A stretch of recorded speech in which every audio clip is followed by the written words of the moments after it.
Welcome to another episode of the Firepreneurs podcast. Today, I have Jonathan Montgomery, who is the co-founder of First in Nutrition.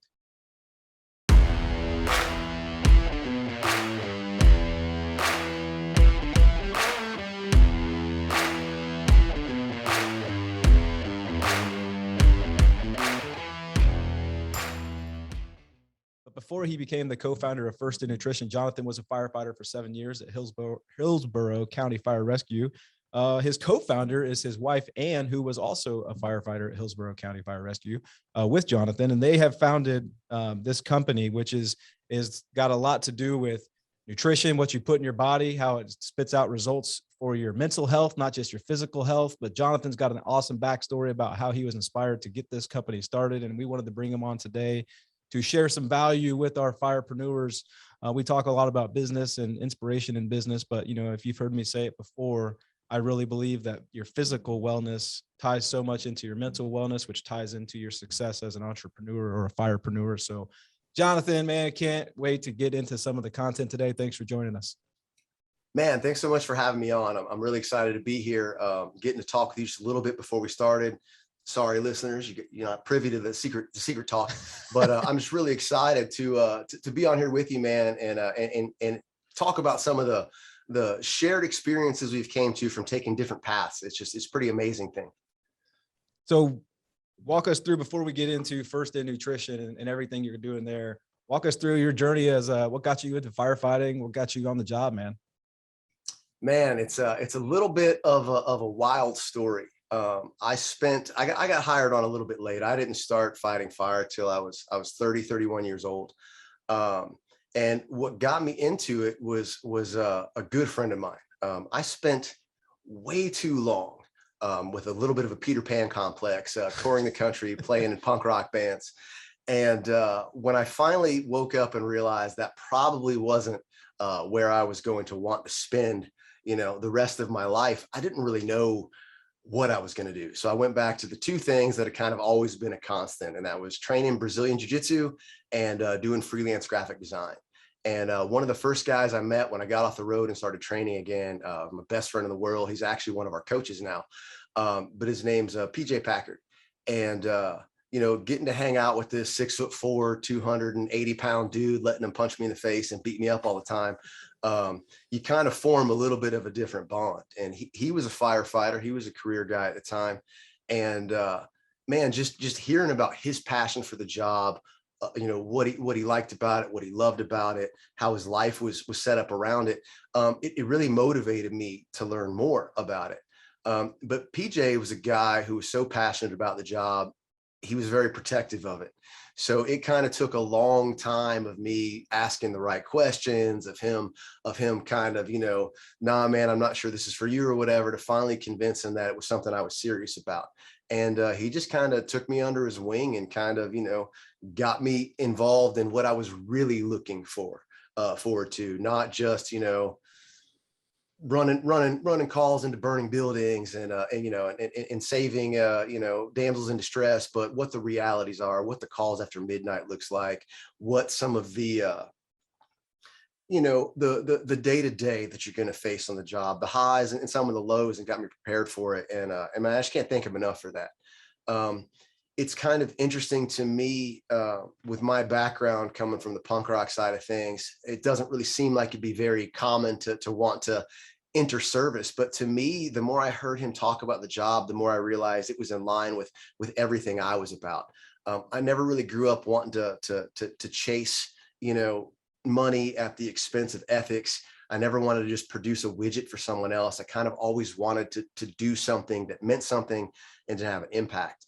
And hearing about the job, getting to go spend 24 hours with your best friends, getting to tell some jokes, getting to have some good times, but also getting to do some good for other people is what really kind of motivated me to want to get involved in the career.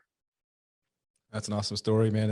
And got in late, 31. So I'm sure we have a whole episode worth of content for the first 10 years. What 20 years, 20 through 30 were like touring the country on a punk rock band. But I want to get you in trouble, so we'll save those stories. Please, my wife's going to listen. So you entered the fire service 31.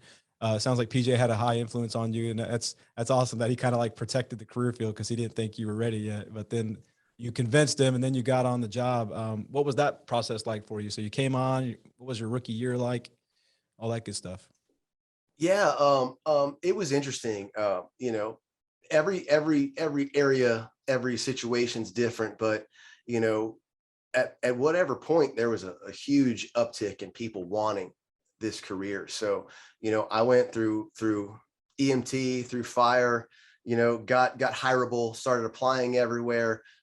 You know, just weren't enough jobs out. I don't know, maybe I didn't interview well, but rolled right into medic school and went through medic school for a year, doing all the rides at the department I eventually got hired on. And eventually it got picked up right when I was graduating medic school.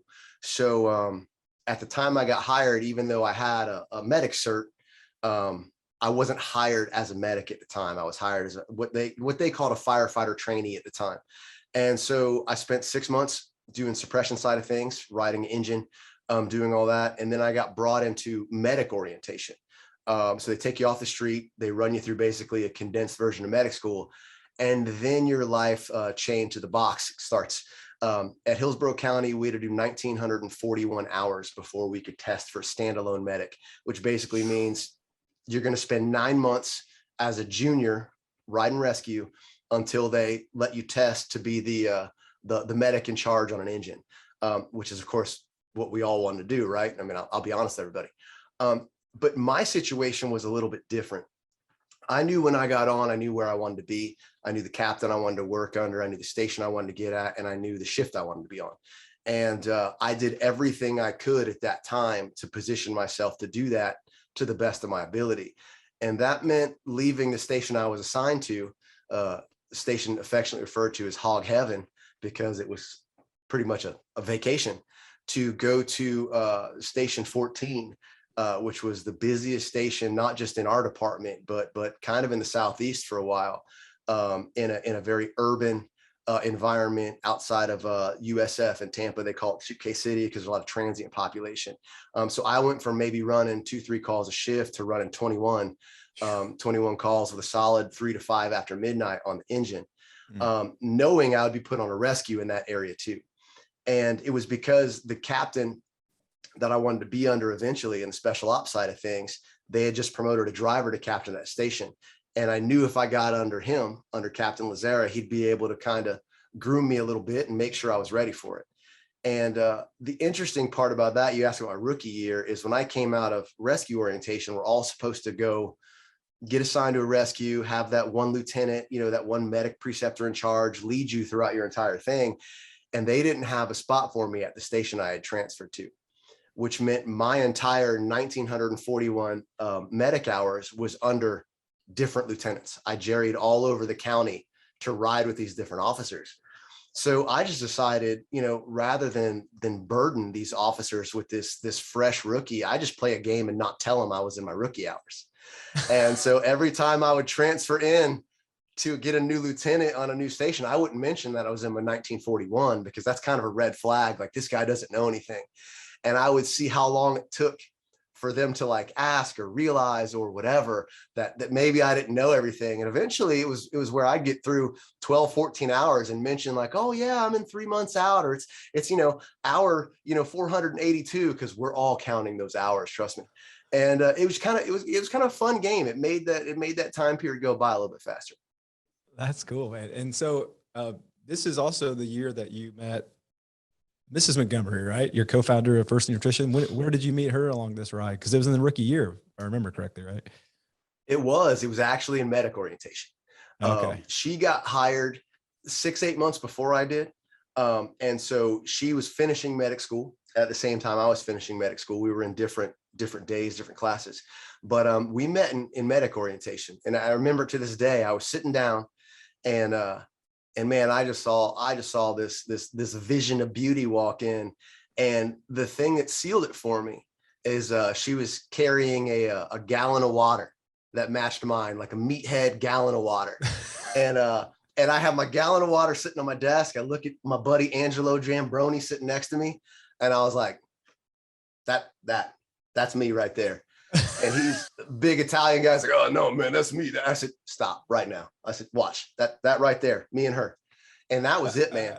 She walked in with that gallon of water and set it down in the front of the class. And I was like, you and me, we're going places. And man, that was it. That was it, man. It was love at first sight, at least for me anyway. I don't know how she feels about that, but I know I want the other side of the story. You know, I want to hear from Mrs. Montgomery on that. We'll have to get that on another one. Well, considering we were all growing rescue stashes for rescue orientation, she probably didn't have the same feelings about me. Well, that's cool, man. So you guys met during that period of time. And she also has 8 years of firefighting experience, right? Yeah, it's always awesome when your significant other has time and rank on you, because she became a promoted lieutenant. So she could boss me around at home and on the job. It was fantastic. I'm sure that it was. So at what point in your guys' not just in your marriage and in your relationship together, but also in your firefighting career, did the conversations start to move towards, you know, what became First in Nutrition? Like where was those forks in the road where you guys knew you wanted to go down a different path? So it's interesting. You know, I'll say a lot like your weight didn't sneak up on you. These negative things didn't sneak up on you. But we're really good at suppressing these things. We're really good at ignoring these red flags that pop up as human beings, that desire to survive and that innate nature to kind of, it won't happen to me, happens a lot, especially the fire service. I mean, we look at the life expectancy past retirement. We look at the conditions that, you know, whether it's heart disease or whether it's stroke, that tend to permeate the fire service. We look at the increased risk of cancer, but we're all still showing up and we're all still going, not me, it ain't gonna happen to me. I was 100% guilty of that. I thought I was doing everything right, man. I thought I was lifting heavy weights. Special ops, truck company functions. Look at me, I'm awesome. I'm invincible like everybody else on the job. And we were fortunate to have this company called LifeScan that gave very comprehensive physicals every year. Our union negotiated, it was a benefit we had. Like a lot of good things, a lot of guys in the department didn't take advantage of it, but I did. And as I kept getting these year 1, year 2, year 3, life scans, my hazmat physical every year, I started noticing a trend, and it wasn't a good one. Scale was going up. I thought that was awesome, man. Look at me, I'm lifting weights. I'm getting swole. Nope, I was swollen all right, but it wasn't what I wanted. But man, it wasn't a sudden realization until it was. It wasn't until I'm looking at, a PA and she's telling me, you're pre-hypertensive, your blood work's terrible, your hormones are getting impacted negatively, and you are carrying a ton of visceral fat that is literally choking your organs right now. What are you going to do? And, when you see yourself as this young man, I mean, I was 35, I think at the time, but you see yourself as this young, invincible force, look at me, I can carry the irons, I'm the man. You think you got it taken care of. But you don't realize that, man, climbing back up the stairs into the bunk room is getting a little bit harder. Man, my knees are getting banged up from you rationalize it all away until I got slapped in the face with it and I couldn't rationalize it anymore. And the big thing for me wasn't just, not liking what I saw in the mirror, thinking whatever. The biggest thing for me was not being the man my wife deserved, realizing that I could be leaving her, an early widow, realizing that I wasn't who she deserved, and realizing that I wasn't happy about that. That was a bitter pill for me to swallow. I always make this joke where going back to that rationalization thing, in medic school, you're learning about venipuncture, and they use the phrase deep veins. And I told myself that's what I had. I was like, I've got deep veins, it's a genetic thing. No, man, I had a lot of extra adipose covering those veins up. And I used to tell myself I had a weak profile, and I had a weak jawline. I'd look at the side mirror here when my wife and I's first house, and I had this goozle, and I blame my parents for their bad genetics, giving me this terrible jawline. It's like, no, man, you gave yourself that terrible jawline. And it wasn't until I was ready to own that by getting slapped in the face with, like, a doctor going, hey man, you're not doing yourself any favors, that I was really ready to change it. And it's, it's one of those moments. There's a line that I got from the Fit to Fight Fire guys. It was be the firefighter your kid thinks you are. And I remember when I was in the fire service and I started to get a little complacent with my PT and my schedule, my consistency, and like all the LBs going up, like that line hit me over the head like a brick, and it's, I think there's always that mindset that hits up some of us sometimes. Yours was the man that my wife deserves. It's just something like that clicks on a light upstairs, right? So what happened next? So the light clicks on, you got humble pie served to you. And so what happens next, man?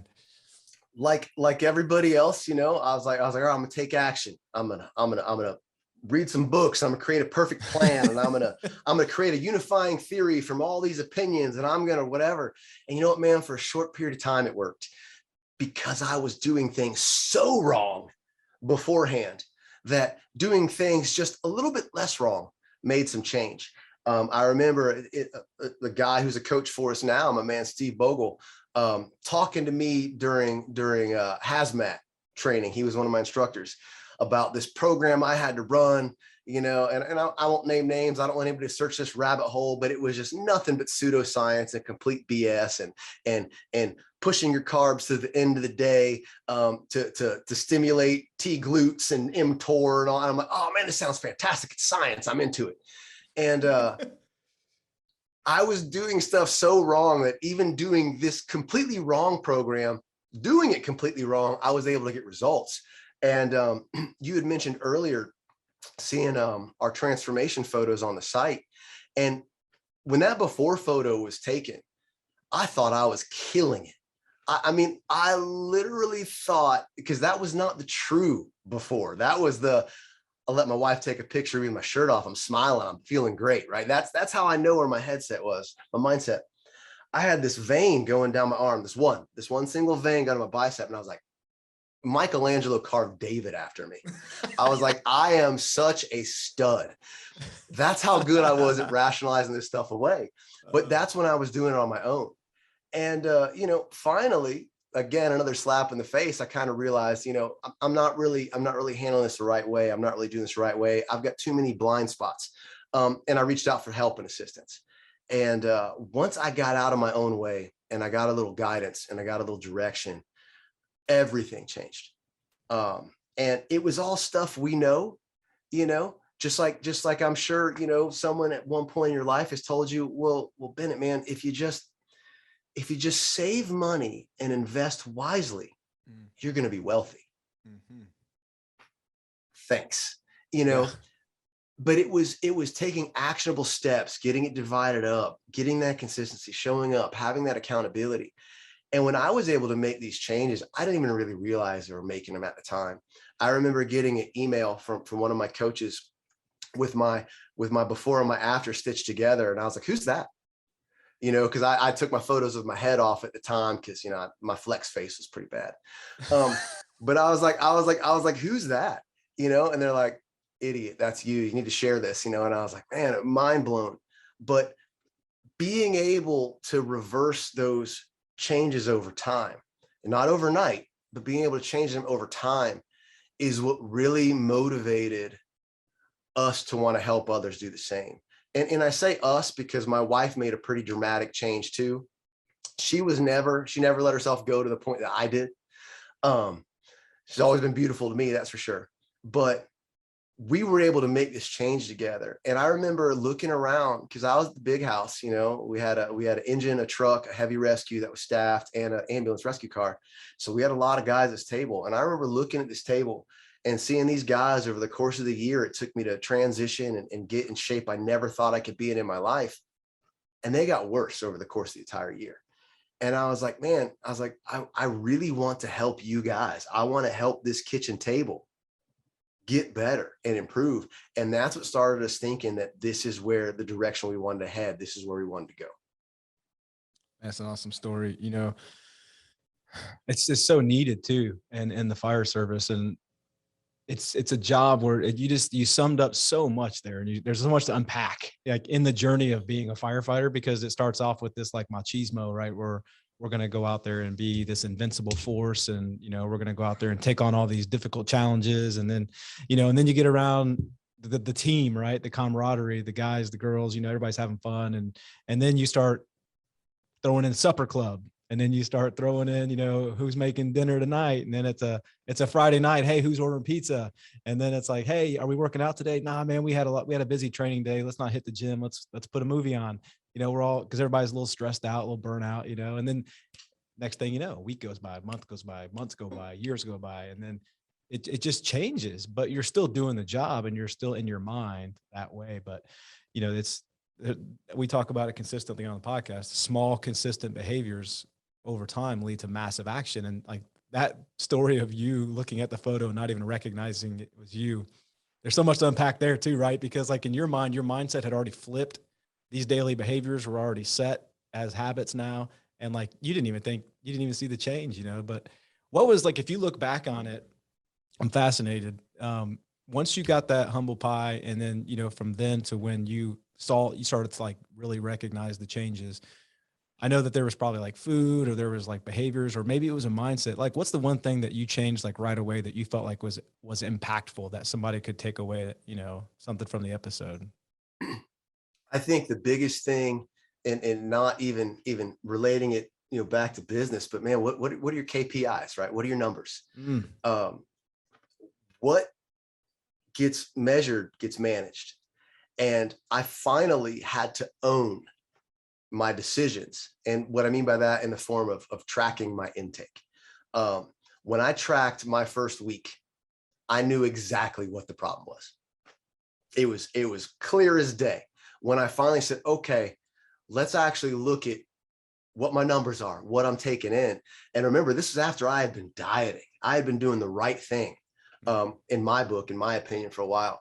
And when I looked at what I was consuming, because I was really, I didn't try to clean it up. I didn't church it up at all. I kept it 100% real. When I started actually tracking my intake, I was like, oh, well, I know what the problem is. And I mean, it was simple, right? And I think that's like anything, especially when it comes to business. What do your numbers say? All approaches, all outcomes, all decisions, they're either two things. They're effective or they're ineffective. I was very effective at a goal I didn't want to achieve. And being able to actually get like, no, there's no guess, there's no speculation. It's not my Himalayan pink sea salt. It's not my lack of organic produce. It's I'm eating too much. That was the answer. And seeing it stare me in the face and having to own it was everything to me. Being able to just, okay, this is what it looks like. I'm going to take personal accountability. I'm going to take ownership of the situation, and I'm going to change it. And that was the thing for me. Numbers have a way of being truth tellers, don't they? They just don't lie. They just look at you and say, hey man, there's no emotion here. This is the number, and within business, like there's, lots of sayings in the world. You have to be careful which ones you listen to, but like you got to manage people, not numbers. Well, yes, but you also have to manage the numbers, because the numbers just don't lie, and you have to be able to see the results. So like, that's pretty powerful that was the thing. Like, yeah, I just did some math and there it was. Man, it's the whole principle of it's simple. It really is simple, but it's not easy. It's not and easy. I think that's the biggest differentiator there, man, is we all have some sort of an idea. The word know, we can never really truly know anything. Everything's always changing and evolving, but we all have a pretty good idea on what a big barrier to progress is and what we could do to make some changes. But just because it's a simple concept doesn't mean it's easy in execution. And I think that's a thing that hangs a lot of people up. It's like, numbers do not lie. They may not mean everything, We Mhm. may need to take a collection of data fields to put together a complete picture. There's no one, leading indicator. But at the same time, we need to be aware of these things, and we need to not fear taking, accountability and inventory of them. We need to know these things. I think too, when I just try to picture this scenario where somebody finally clicks on, and then like they get it, and then they're looking at, maybe they even look at their numbers of what they're taking in as far as, calories or whatever the case may be. And then they're like, okay, well now I want results now. That seems to always be the next thing that I'm sure you guys battle like all the time. Like, I want results this week or this month or in the next 3 months, and you get like a 30 to 90 day window to show what you got. And like, but I already know this, but I'm sure you have to explain it regularly that that's just not how it works. Yeah, it's funny, man. It was not too long ago, I don't know, maybe a month or two, that I celebrated my 7th consecutive year of logging my intake, right? 7 years, however many odd days, I forgot. That's how much I care about these milestones. But no matter how much you tell somebody, hey man, I've been doing this for 2 years, 3 years, 4 years, 5 years, 7 years, whatever it is, everybody wants it now. And man, I'm right there with you. You know, you don't make progress as quick as you want to. Me either. We should start a club, but it's not going to change anything. And it's very similar to business. Oh, you want to be at 7, 8 figures? So does everybody else. But have you earned the right to get there? And what's crazy to me though, is if you ask anybody, because again, I had 7 years on. In my department, you can't even think about testing for driver with anything less than 10 or 12 years. So everybody knows at Hillsborough, it's the long game. I got the first and second time I sat for the driver's test, knowing that I had no shot. I got 100 on it. I was number 111 on that list with 100, because seniority matters, because there's only so many seats. So you tell a guy who's been on the job 10 years, you're day one rookie and you want to be a driver, he's going to laugh at you because he knows it takes work to build that experience. But you tell a guy who's been spending the last 10, 20 years getting up to 250, 300 pounds, it's going to take a significant amount of time to undo that. He doesn't want to hear it. He wants to think he can have it now. It's the same thing. You tell a guy, hey man, your first 5 years are going to be rocky. You may not even turn a profit. Whoa, man, I need it now. You and me both. So what we have to explain to people is realistically how long you've been struggling with this issue. What do you think is a realistic amount of time to reverse it? If you put 5 pounds on over the summer, man, it may not take you 2 years to lose it. But if you've been battling this for your entire life, if it took, in my case, 5 years to put on these 50 pounds, then it's going to take some time to undo it. Probably not as much time as it took to accrue, but at the same time, you got to be willing to show up, because these quick fixes, they never seem to last. There's no short-term solution for a long-term problem. You're going to have to be able to maintain it and keep it, because the reality is we as a culture don't have a weight loss problem. Everybody can lose weight. Ask anybody who's done it. We have a maintenance problem. And that's because the methods we use to achieve a goal aren't necessarily sustainable, and they're not maintained, which they have to be in order to keep that goal. And that's a huge parallel when it comes to fireground skills. Man, you tied a knot today, that's great. Don't tie it for the next 8 months. Then you need to rig a haul system. Good luck figuring it out. You got to maintain it if you want to keep it. And we can apply that parallel to everything, but it really is kind of fascinating and frustrating. I'm sure for you when you talk business, and for us when we talk nutrition, to these salty guys that know you got to train every day if you want to keep your forcible entry skills up, to not think they have to do the same thing with their health. It's interesting. You touched on a lot there, and I agree with a lot of it, but it's the same thing in business, where once you build your business to a healthy position, the game is not over. It's, Simon Sinek has a book called The Infinite Game, and that's what business is. It's an infinite game. The buzzer stops, you know who won the basketball game, right? But in business, just because you reach the milestone or you achieve this goal, like that, there's no like roll to credits, you know, fade to black. It's okay. Now wake up tomorrow and maintain what you've built. And that's just like your body too, right? Once you reach a level of health and fitness, like you reach that milestone, great. Now you got to wake up tomorrow, celebrate, have fun, but then tomorrow the work resumes. And that's, I think you nailed it when you said that there's a maintenance problem. How do we overcome that? You know, man, I will tell you this, that is truly the not the $1 million, not the $1 billion, but like the meaning of life right there. How do we convince people that there is an end and you don't want to rush to it, right? The finish line is death. And I don't think it's anything that you know, we can all claim we're stoics, and we can all read, you know, Marcus Aurelius, and we can all say that, you know, memento mori, we embrace death, we're the samurai, we think about death every day. Good on you. None of us should be rushing to embrace that. And we have to understand, you know, I'll get that question, well, when am I done? When am I done? Man, I don't know. I'm 7 years in, and I don't have one coach. I have 3 coaches that tell me what to do, because they save me from myself. They save me from getting caught in my head. They save me from whatever, because my goals change. And as my goals change, my plan and my direction needs to change. And the thing is, how do we fix it? I think in my opinion, in the way that we approach things, is we fix it by leading by example. We walk the walk. We show up every day, and we can show what's possible if we keep working on that 1% better every day. This is what happens over time.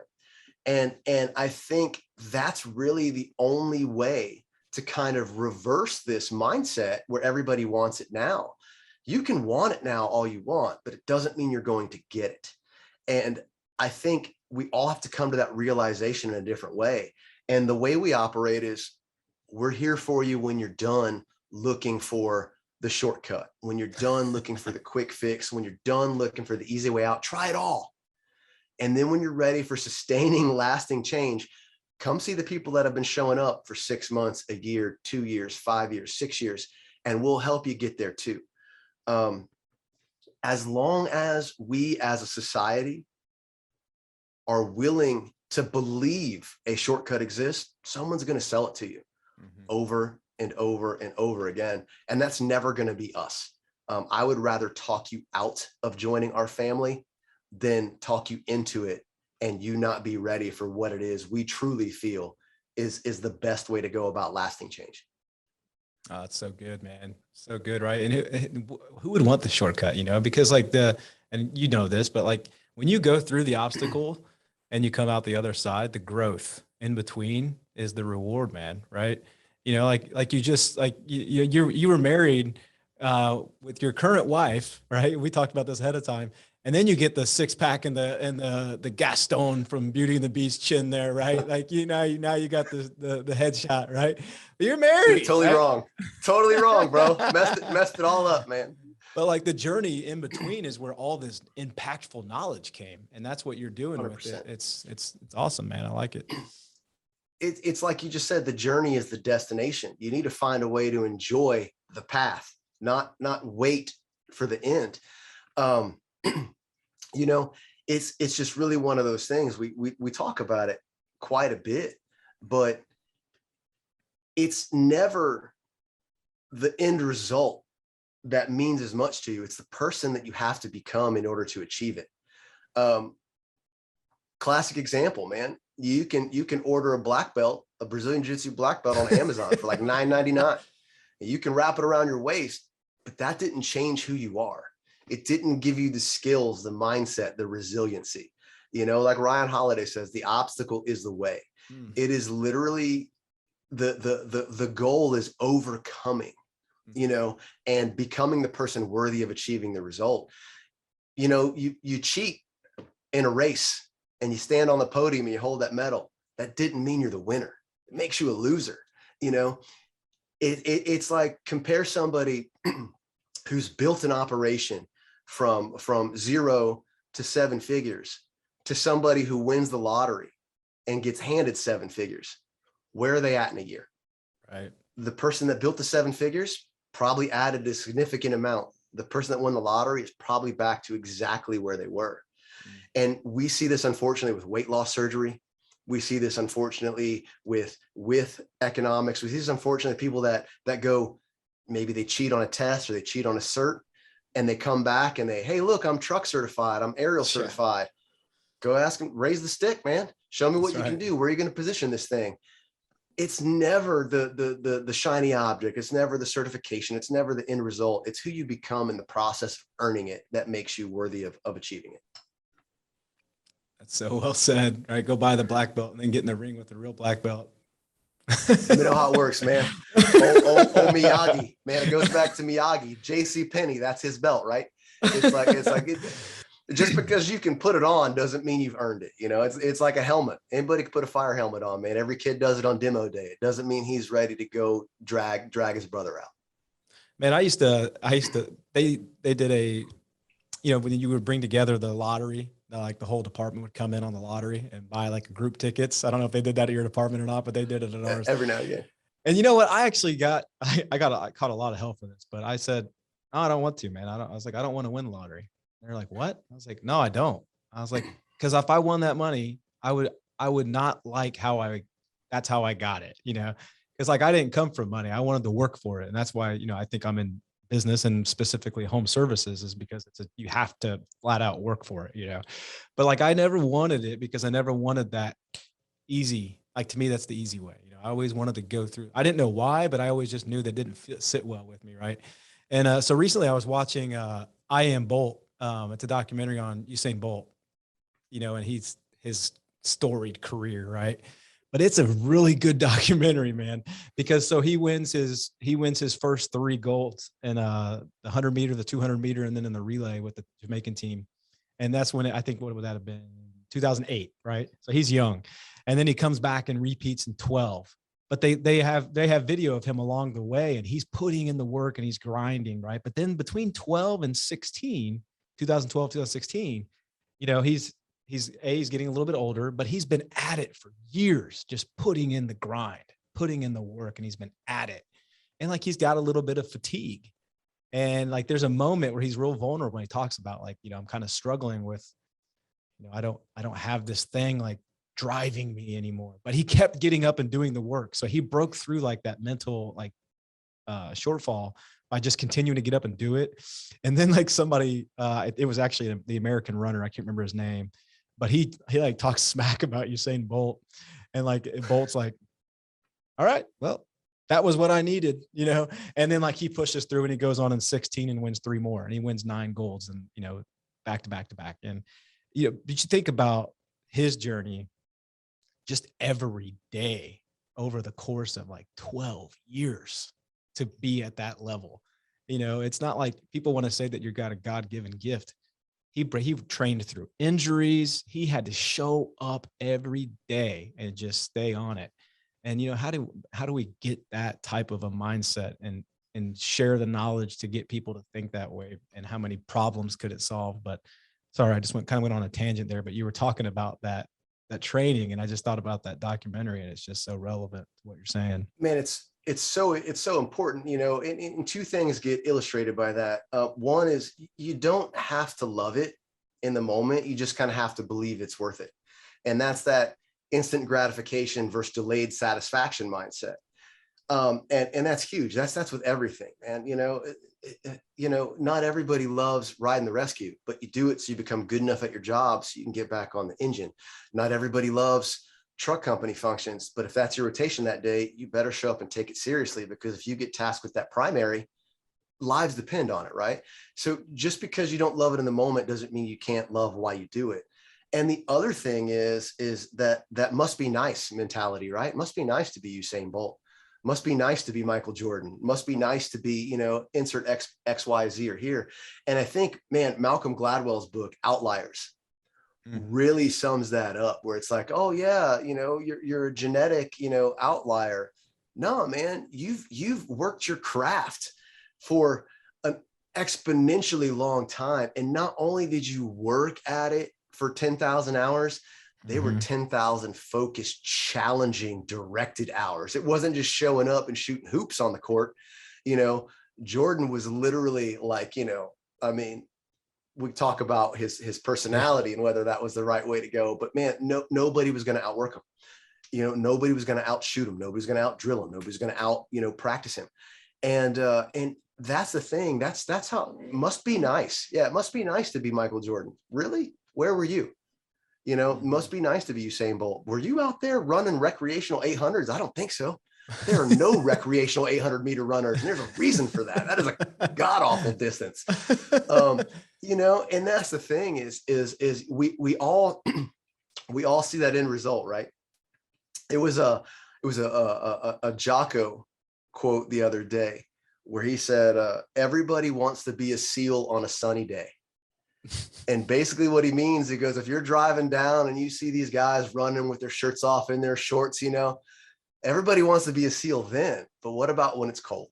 What about when they're, sugar cookie in the surf, and it's 40 degrees. It's like, not everybody wants to be one then. And I think it's super easy to want to run that marathon sitting on the couch. It's super easy to armchair somebody else. And like you said, win the lottery. I guess it depends on when you win the lottery, when you stumble across that windfall. Right now, you could probably go, okay, cool. If I had this influx of cash, I could take and I could expand, and you'd invest 95% of it into the growth of your business, and then what that would do is that would magnify that income. But if you would have got it 10, 15 years ago, you would have YOLO'd around the world just like anybody else, and you'd have had nothing to show for it. So we can kind of say, hey, maybe once I've achieved something, if I got a hand up, great. But that's only because you put the hours in and put the chops in to earn something. And it's such an interesting thing how we can see it in certain aspects of our life. Ask anybody who spent 10 years playing the guitar and you go, oh, I want to do that today. And they'll go, well, bro, start practicing for 10 years. Get the calluses in the fingers, right? Right. But if they ask you, oh man, I want to be successful in business like you. Okay, well, cool. The first thing you have to do is develop a skill. So why don't you get out there and start digging? Or why don't you get out there and start laying some bricks? Or why don't you get out there and start mowing some lawns? Oh, I don't want to do that. I want to be the guy in charge. Well, how does that work on the fire ground? How does it work on the fire ground when Serving Since 0800 shows up and wants to tell you what to do and you've got 15 years on? Probably doesn't work out so well. I just don't know the answer on how we transfer that mindset into different areas. But the sooner we embrace that in every facet of our life, I think the sooner we can make real growth and real change. There's a, talking about Malcolm Gladwell, there's a book by Robert Greene called Mastery. And he references Malcolm Gladwell, and he gives all the examples in life, Benjamin Franklin, goes back to people 200-300 years ago, and then people as current as today. And just like the 10,000 to 20,000 hours that they put in to reach a level of mastery, right? Where they're now the name and that is associated with the thing.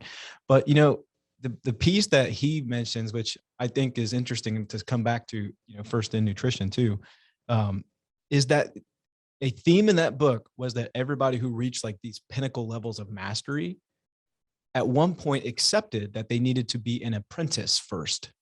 And the humble nature of someone who's willing to understand that they need to be an apprentice is, I think, one of the pieces that is really hard to get people to gravitate to. But when you can accept, hey, this is where I'm at, this is the age that I am, this is the person that I am, but this is a new thing to me, but I'm going to humble myself and just think of this as an apprenticeship.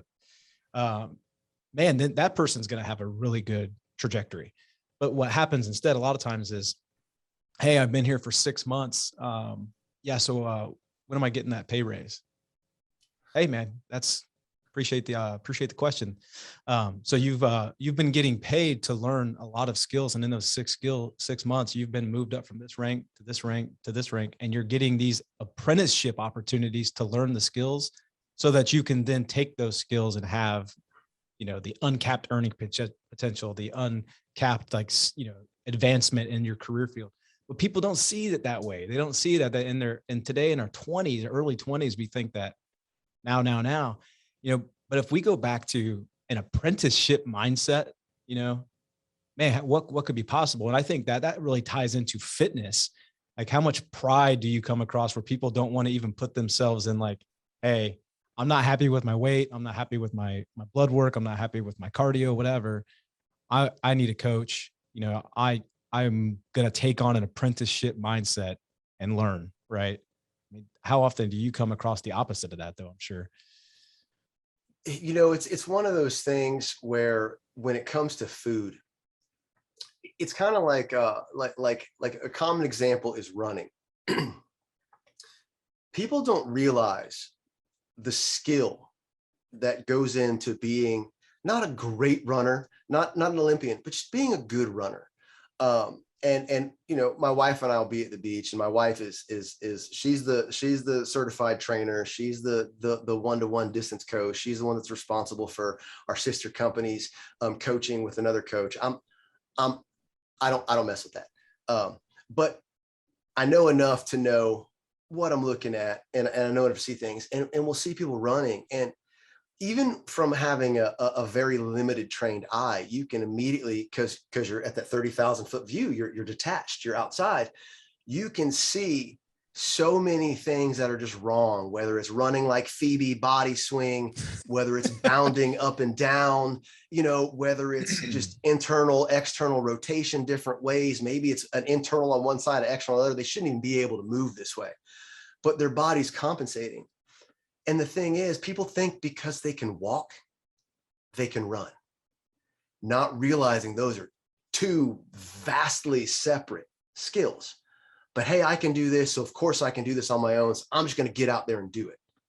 And then we have shin splints, and then we have knee issues, and then we have back pain, and then we have, you know, a kyphotic 40-pound head leaning forward, and we don't run anymore because running's bad.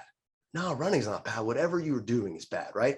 And that's just one example of, we think because we can do X, of course we can do Y, or because we can do A, Z should be no issue. With nutrition and with food, people think that because they can eat, they should be able to do it on their own. And that is the exact same thing. Whatever you've been doing all this time, whatever process you follow, whatever gimmicks you've tried, books you've read, and things you've put into practice, it's delivered you to exactly where you're at right now. If you want that to change, you just have to change some things. And yeah, there is always a possibility of stumbling across the secret to success. But for most people, it's about as likely as winning the lottery. If you haven't done it yet, I'm not sure what makes you think you're going to do it on your own. Is it possible? Sure. It's just not very probable. The people that don't need guidance are probably the ones that have never struggled with anything. And whether that's a genetic component, whether that's being brought up with a healthy relationship with food, whether that's parents instilling values, whether that's being a passionate endurance athlete, whether it's a combination of all those things, which is more likely, that's fantastic. But outliers do not make the rule. I thought literally I was doing everything right, and I had read more books and subscribed to more email lists and listened to more podcasts than the average person could dream of in that niche of fitness and nutrition. And I completely just, you know, clown towned myself into thinking I was doing it right. But not only because, you know, clearly my execution was ineffective, but because of this piece.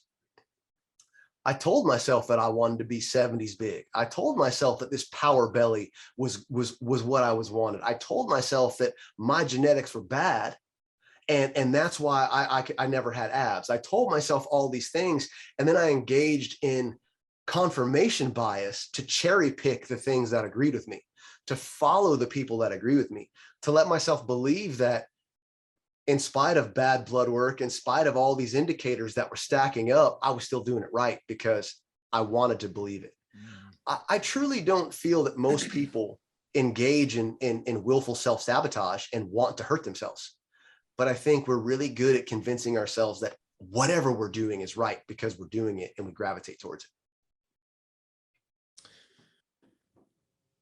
What inspired you and to choose the name First in Nutrition? What, we've gotten into it. We've been talking about it for a little while. Like, now this is clearly your passion. And, so what made you choose the name First in Nutrition, and where is it at today?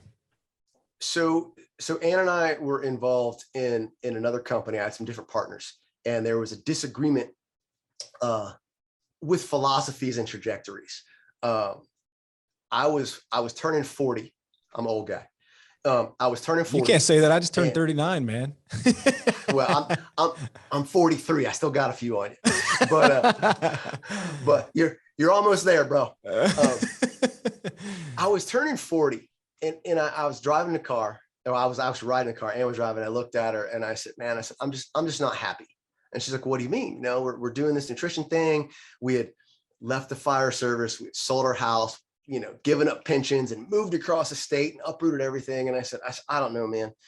I looked at her and I said, "I'm 40 years old. I'm turning 40. I said, at best, I've lived half my life. I got another half left at best." I'm a little pessimist on that side. Maybe I'll be a 120 years old. Who knows? But I said, let's be realistic. At best, I got half my life left. I was like, and man, I want it to mean something. I want to have an impact, and I want to help people. And I just told her, I said, we need to do what we set out to do. The partners I was with, yeah, we had a little bit of a discount for first responders. I'd always maintained that from day one, but it wasn't what I wanted to be. They were really of the mindset of do the least work you can to generate the most income. And I was always of the mindset of help the most people possible. And those two, they don't marry up. It's just two different ways to operate. So I told Ann, I said, we got to do something different. And I said, I want it to be first responder focused. I want to help good people do good things. I want to keep it this way. And most importantly, because we don't only work with first responders or veterans or military, I said, but most importantly, I want it to be a family. I want it to be our community, because when you walk away from the fire service, you give up a lot. And it's not the pension. It's not the cushy benefits. What's your deductible these days? It's not any of that stuff. Our retirement lost the cost of living in the state of Florida. So you extrapolate that. If you actually live 10 years, you're now making 50 cents on the dollar. It's not the cushy benefits that everybody thinks you get. It's the camaraderie, man. It's that kitchen table where you solve all the world's problems, man. That's what you lose. You lose that brotherhood and that sisterhood. And I said, we need to build a family. And, that's what we set out to do. So I remember it to this day. I got to give credit where credit's due. We're walking the dog around the neighborhood, trying to come up with names and, whatever it is, insert crazy stereotype, firefighter tripe nonsense. I'm over here, dropping them all. I mean, I didn't get as bad as like, 1 asterisk nutrition or anything like that, but I'm just striking out. And Ann's like, what about first in? Because when we would go responding, who's first due, who's first in, the first engine on scene would size up, engine 11, first in on scene, whatever. And when she said that, I was like, wow, that really resonates with everything we're trying to do. We're trying to provide a service for anybody who's willing to stand up and be first in. Anyone who is willing to be the first person on that scene, whether it's in law enforcement, whether it's in the military, whether it's in fire, whether it's in your personal life with your kids. When you are willing to step up and lead, from a situation where most people don't want to take that on, we want to be there for you. And that really resonated and summed up our entire mission. What does it mean to be first in? What does it take to be first in? And, are you ready to be first in? All of these things came from that conversation. We realized that was exactly who we were and what we wanted to be, is to help those that are part of something bigger than themselves and that are willing to do what not everyone is. And, whether it is in the line of service or whether it's in your personal life, everybody, that is really out there doing anything is willing to step up and be first in. And it just really kind of encapsulated what we were about. I love that, man. And I think for, you know, when you choose a name of your company, like it's important as the entrepreneur or the owner to have like passion about like why you chose it, you know, and I can totally see it, right? You know, first on scene size up 360, you know, and like, that's kind of what you're doing now with your clients. You're taking a 360 of the situation, and then like, then you're building your command plan, and you're executing on the strategy and the tactics. Like it all fits, man. I love it. I think I'm getting excited about it. And you've already had the name for 3 years. You know, man, it's one of those things, and you just kind of nailed it there too. Like, are you going to be passionate about it? And it's kind of, you know, a lot of people think we're kind of, you know, clowning, or it's a gimmick, or it's whatever, and you're never really going to understand until you're inside of it.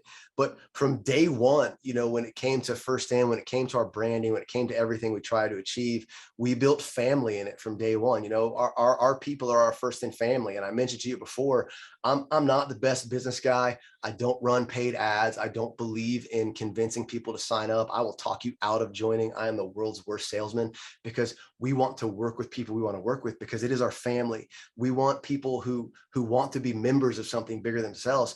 And we built family into it from day one. Like obviously I'm wearing my shirt here, but if you can see this branding, this shield we have right here, it's got like an F, an I, and an F built into it. It's kind of hard to see, but we built family in from our operation from day one, because that's how important it was to us.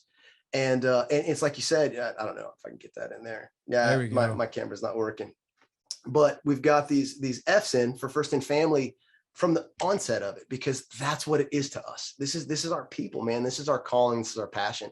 And that's why we protect it so much, because it's just like you said, it's not just a name. It's not just an occupation. It really is a calling to us, and being able to spend time. I mean, I have people, I've been doing nutrition for 5 years.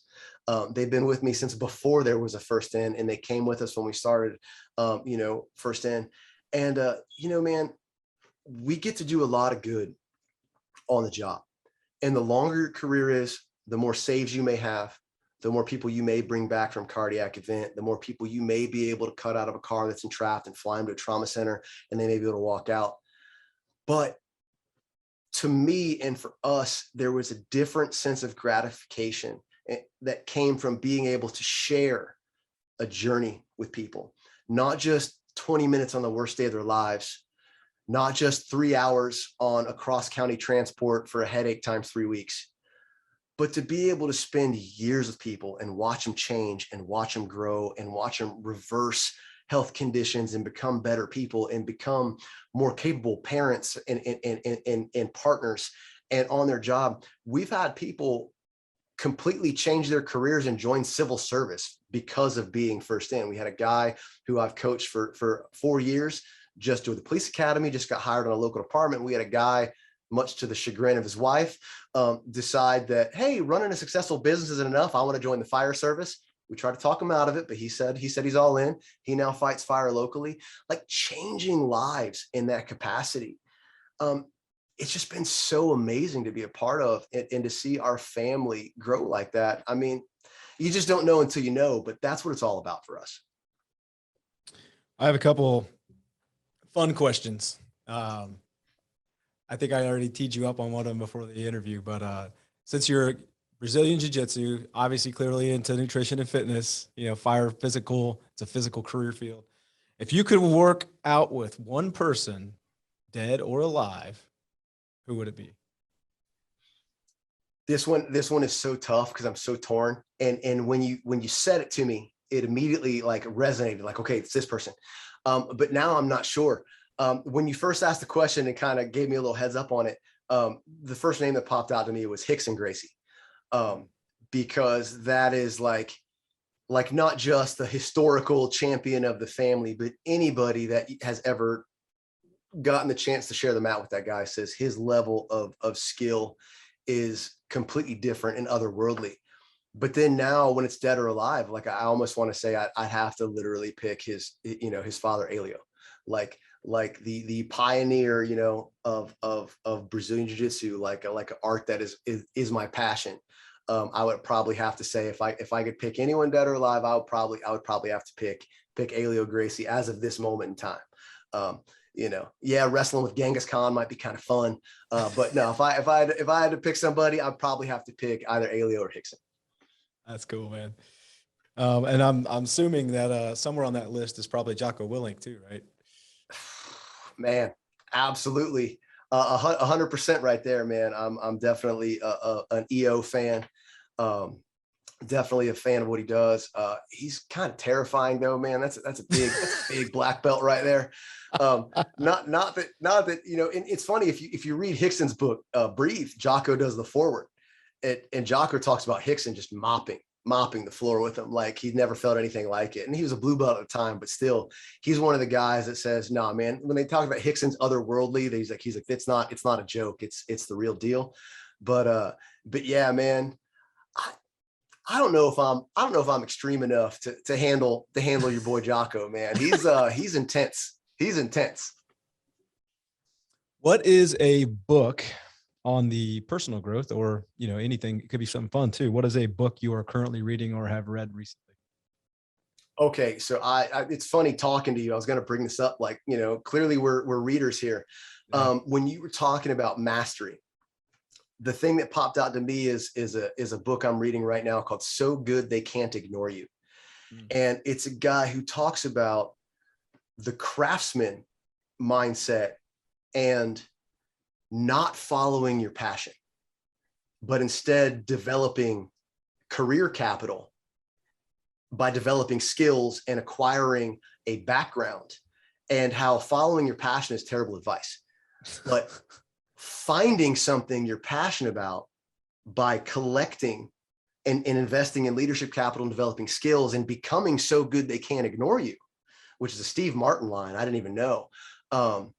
But become so good they can't ignore you. That's how you get the right to earn a passion or a career. And it's funny, there's a concept called the Eulerian destiny, and I always get it wrong. Probably one of the only good things I can remember Ty Lopez ever talking about. This is way back in the day.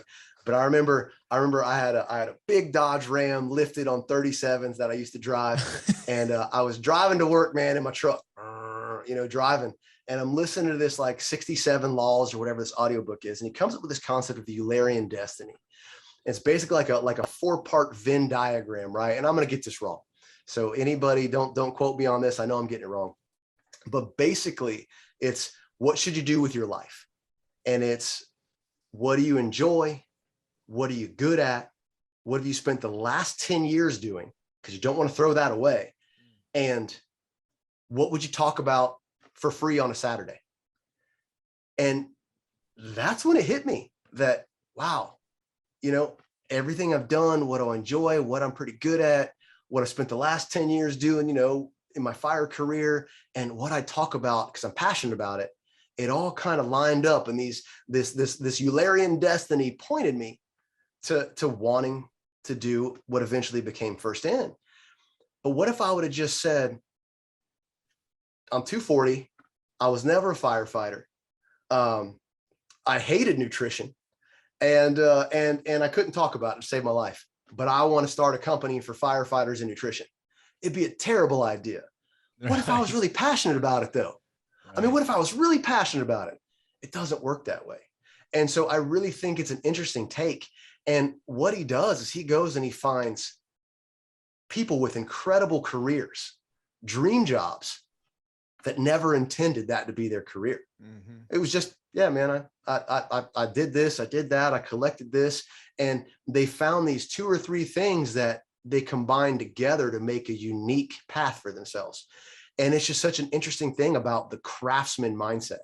And he has a guitar player who, they claim he's a phenom because, 16 years old, he was touring with like amazing bluegrass musicians, touring the country. But it talks about his deliberate practice that he's maintained, where every day, if he's writing a song or a part or a lead, he's working up to it. So he writes it before he can even play it. And then every day he plays out of his comfort zone for hours, plays out of his comfort zone to develop the skill. That's a craftsman. That's somebody focused on exhibiting mastery. That's not somebody who's following a passion. That's somebody who is focused on literally becoming somebody. Doesn't want to be somebody, has developed the right to be somebody. And I just thought it was a really mind-blowing way to look at a lot of these things we're talking about is a craftsman mindset. So that just popped out when you asked me that question. I'm reading 5 books right now. I read like five, 6 books at a time, just to keep fresh. There's that concept of if you have a start and an end point, that's where you remember the most of it, and we lose the stuff in the middle. So by reading more books, I have more starts and ends. So I hope to retain more information. That also keeps me engaged. Yeah, it also keeps me engaged. But yeah, so good so good they can't ignore you. Solid, man. I like that. I'm gonna look up the Eulerian Destiny. That's the first I've heard that. So that's interesting. I like the concept. Whether you got it right or not, we'll find out, I guess, right? But I think that I promise I whiffed at least one. All right, man. So The Rock is notorious for cheat meals, and I thought when Noah, actually, who you were messaging back and forth, he came up with this question. He was curious for himself, and so I have to ask this. So someone who's super nutrition, fitness, just like The Rock, he's a monster, right? But he has these notorious cheat meals. I'm sure you've seen some of them, man. I remember looking at one like just blown away. What is your cheat meal? So this is a very interesting concept for me, because I don't believe in the concept of a cheat meal. I think that cheating in any other field in life, whether it's at sports, whether it's on a test, whether it's in a competition, or whether it's on your spouse, has an extremely negative connotation, right? So why would we cheat on ourselves? Why would we cheat on our diet? So I just swipe that out of my vernacular. If I want to eat something, all I have to do is accept the outcome of it. There's no good or bad in food. There's no morality. There's no reason to attach any of those things. There's foods that help us reach our goals. There's foods that keep us from ever achieving them. So that's the way I look at it. We operate under a philosophy that is really entrenched in, you can eat anything you want. You just can't eat everything you want, as long as you want to make progress. So that being said, the way I eat, the amount of my daily normal intake, and the way we set things up, I eat really well. I eat really well, man. I love my food. I love my plan. I love what I eat every day. It is not tuna and twigs. I promise you that. If I had to hate my food, I would have quit this thing way less than 7 years running, probably more like 7 days. But so the thing is man, I want pancakes with apple pie filling and chocolate chips and whipped cream. No problem. I make it fit. I want, a pound-and-a-half burrito from Decine Diego's down the street. No problem. Make it fit. I want to go to a Brazilian steakhouse. No problem. I eat around it. It may mean coffee and hate on the way there, and it may mean a really light dinner, but I work around it. Does that mean, that what The Rock does isn't working for him? Man, of course it's working for him. Look at him. But does that mean that he consumes everything on that plate? I don't know, man. Do you think if he drank as much Terramana as he talks about Terramana, he'd be functioning? Probably not. So there's a little bit of Instagram magic in there too. But I'm sure that guy loves to eat. But I'm also sure at his lean body mass and his activity level, he has a really high base level of intake. So what we don't see is, does The Rock play the game where he is eating tuna and twigs during the week so he can support that? Because he has a very effective process for himself. Right. Whatever it is, he's getting results. So I'm not going to say that The Rock can't eat how he eats. I'm just going to say we got to be careful, because the concept of a cheat meal kind of stems from like OG bodybuilding, where chicken and rice, chicken and rice, chicken and rice. Yeah. And it was more of a mental break. Go out for a nice meal, like at a restaurant, where you eat just a single course and maybe have a drink, and then come home and get back on your diet the next day. And what's happened is we've embraced this culture of,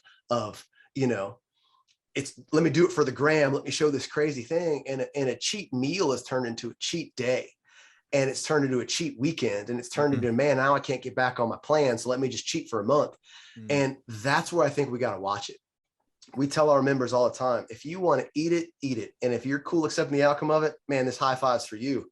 I'll celebrate, I'll cheer for you, do whatever you want. We just had a member who came back from vacation or a weekend, and she's a tiny little thing. And her coach messaged me and said, yeah, man, your girl hit a 4,500 calorie day on this weekend and has zero regrets. I was like, hey, good for her, man. Sounds tasty. I'm not doing that.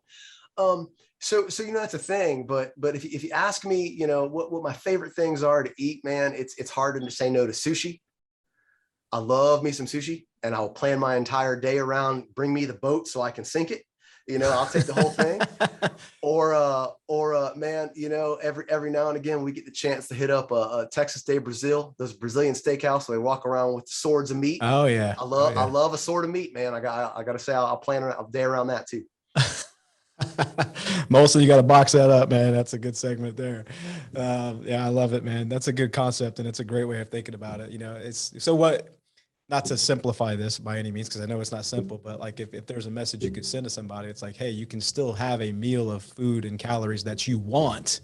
It's just that you have to plan on the front end, on the back end of what that intake is going to basically be the result. What's going to be the result of that? So that's 100% it. 100%. Just like you can have a month where you spend a lot on equipment, but maybe you're not going to be able to have extra manpower. Maybe you're not going to be able to invest as much in, your personal account. Maybe you're not going to be able to go on that trip. It's all about balancing your budget. Yeah. That's the thing, is a lot of people think that because I do things this way, or because we're first in, or because of whatever, that I'm judging you. Dude, I don't care. If you're happy, man, I'm happy for you. Happiness is what matters. If you're not happy, you just got to change some things. If we can help you change some stuff, great. If not, just be happy. I don't necessarily buy into like, nothing's wrong, or, I'm not going to say I was healthy before. I wasn't. I had blood work that confirmed that I wasn't. But if I was happy and I was willing to accept those risks, cool, man, I'm not going to say anything to me. The problem, I think, in the fire service is when we put others at risk by allowing ourselves to slip too much. And that's a kind of an intense topic. But I mean, I think that's the thing is sometimes you have to understand, when you're a part of something bigger than yourself, you've got to kind of put those needs ahead of your own. But at the same time, man, anyone that's happy, anyone that's effective, anyone that's living their best life, man, I'm all for it. Whether or not that's the case. Right. The lies we tell ourselves are the worst ones of all. Last question, fun one. You're starting a gym and you only get one piece of equipment. You get one piece. What's it going to be? Oh my goodness. Okay. It's going to be a ruck. It's going to be a rucksack. And I'll tell you why. It's going to be a ruck because you can do so much with that thing. You can do upper, you can do lower, you can do weighted walking, you can do cardio with it, you can drag it, you can throw it, you can do so much stuff with it. So if I had to have one thing, it's going to be a ruck. And the only reason I could answer that as authoritatively as I did, because man, you had me reeling for a second. I'm like, I can't do this, I can't do that, I can't do that, is because our sister company, we developed it during the pandemic to provide a fitness solution for people that didn't have access to a gym, or maybe didn't want to get out as often as they could. They weren't in Florida where things got opened up real quick like we are. And we had to think about, well, if we have to ask people who are going through a pretty tumultuous time to take whatever little money they can and invest in one effective piece of equipment, it came down to a ruck, because you can load it with anything. If you had to go out and collect rocks, you could fill your ruck with it.